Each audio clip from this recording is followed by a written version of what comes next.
Армысыздар, сіздермен киномен. Бүгін біз Пекло атты фильмге шолу жасаймыз. Арнаға жазылып лайк басуды ұмытпаңыз. Сіздің қолдау мен үшін өте маңызды. Ал біз бастаймыз.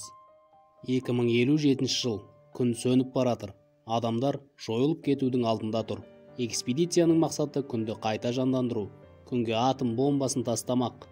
Корабльде Сёрб күнге 2% көрсеткішпен қарап отыр. Ол системадан фильтрді азайтуын сұрайды. Икар-2 атты система 3,5%-ға түсіреді. Сёрб бұндайға қатты таң қалады. Ас үстінде ол не көргенін айтып береді. Алган бір күннен кейін байланыс үзіліп, ешкіммен хабарласа алмайтындарын айтады. Кейбірі бұл сәтті жақындарымен қоштасу үшін пайдаланады. Коросан капитанға бірінші команданың қателігі неден болғанын айтып береді. Корабльда төбелес шығады. Кейпа Мейс жіберген қатты тежеп қалған. Психолог Мейсті бірден жердің көрінісіне жібереді. Содан кейін сабырға келіп, ол кешірім сұрауға шешім қабылдайды.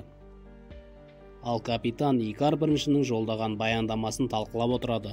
Кейінірек Харви олар Меркурийден өткенде Икар біріншінің сигналын ұстағанын айтады. Ол мүмкін емес. Олардың жоғалғанына 7 жыл өткен. Кейпа олар қайда болуы мүмкін деп сұрайды. Радио сигнал арқылы олардың тұрған жерін жобамен анықтайды. Кейбірі оларды құтқаруды ұсынады.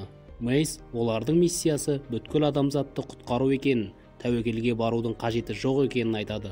Ал психолог бұл тек теория, олардың тағы да бір бомба болса мүмкіндік көбейеді дейді. Соңғы сөзді физик Кейп айтады. Ол компьютер мен 2 бомба біреуінен жақсы екенін анықтайды. Бірақ бұған ешкім кепіл бере алмайды. Түнде төтенше сигнал беріледі. Тей бағыт дұрыс, бірақ күнге барар бағыт 1 градусқа өзгерді дейді. Капитан одан тыныштауын сұрап, қандай зақым келгенін сұрайды.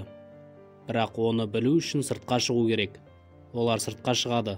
Бірақ қалқан бағытын өзгерткендіктен ішпен байланыс үзіледі. Капитан мен көмекшісі бірінші зақым келген жерді қалпына келтіреді. Кенет корабльдегі кислород түсе бастап, бүткіл бақша жойылады. Бәрі олардың қайтуын сұрайды. Бірақ таңдау жоқ. Олар барлығын жөндеу керек. Капитан өзін құрбан етеді.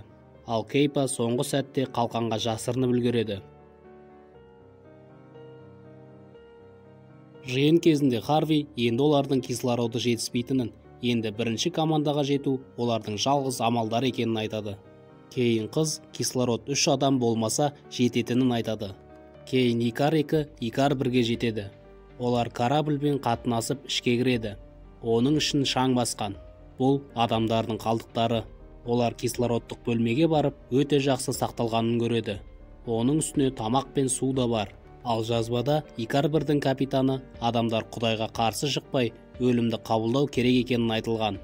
Корабльдегі бомба сау болса да, суыту құралғысы істен шыққан. Онсыз күнге жете алмайды. Демалу бөлмесінен психолог команданың қалдықтарын табады. Кенет қатынас ажырап кетеді. Тағы қатынасуға болмайды. Корабльде жарық пайда болған. Оның үстіне скафандр тек біреу ғана. Олар Кейпа ең маңызды адам деп шешеді. Ал жаңа капитан костюмді өзіне беруін бұйырады. Мейс корабльдерді жақындатып, есікті ашып, бәрі бірге секірсе, аман қалатын мүмкіндік бар дейді. Бұл өте қауіпті, бірақ таңдау жоқ. Психолог есікті ашқанда, олар оқша атылып шығады. Бірақ Харви басқа бағытқа кетіп қалады. Мейске бірден алғашқы көмек көрсетіледі. Ал психолог көру бөлмесіне қайтып, күнмен жалғыз қалады.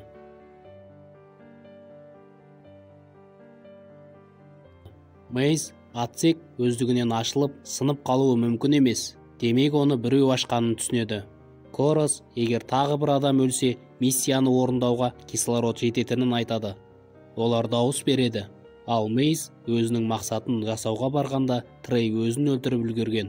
Компьютер Кейпаға олар бомбаны апарып үлгермейтінін айтады. Себебі корабльде әлі де 5 адам. Бұл мүмкін емес. Демек корабльге біреу кірген. Ол бұл адамды табады. Ол қашып баратып барьерді ашады. Оны бұл тоқтата алмады. Кейпа соңғы сәтте отсекке кіріп үлгереді. Ал адам кейпінен кеткен мақұлық бүткіл құрылғыны құртуға кетеді. Ол Коросанды алдап өлтіреді. Мейс компьютерден олар неге әлі орбитада жүргенін сұрайды. Сол сәтте Кейпа онымен байланысып, корабльде алдыңғы экспедицияның ақылдан адасқан капитаны жүргенін айтады. Ол бар күшін салып миссияны құртпақшы. Мейс бірден суыту системасын жөндеуге кіріседі. Оны іске қосқаннан кейін жарық жанады. Кейін жарымес Кейсиді табады. Қыз қарсылық көрсетіп қашып үлгереді. Бірақ оларда жаңа мәселе туындайды. Мейс мұздай суға түскендіктен ол қатты үсіп қалған. Ал алда тағы да суға түсу керек. Ол суға түсіп, блокты іске қосқанмен өзі қаза табады. Ал Кейпа скафандрды киіп есікті ашады. Бұдан кейін көп жер қиратылып, космосқа қиранды шығады. Скафандрды киіп, ол қатып қалған Мейсті көреді. Бірақ ең маңыздысы бүкіл адамзатты құтқару. Ол бомбаны іске қосады. 4 минутқа санақ басталады. Қашып баратып Кейпа сүрініп құлап қалады. Ол әрең орнынан тұрып, соңғы сәтте бір станциядан екіншісіне секіреді. Ал артында үлкен жарылыс болады. Корабль ішінде ол Кейсті табады. Ол жарымес тірі ма деп сұрайды. Кенет жарымес пайда болып, оларды төмен лақтырып жібереді. Олар басқару бөлмесіне жетіп, адамзат тарихындағы ең үлкен бомбаны іске қосып үлгереді. Солай олар күнді қайта жандандыра алды. Арнаға жазылып, лайк басып, комментарий қалдырыңыз. Сіздермен Киномен.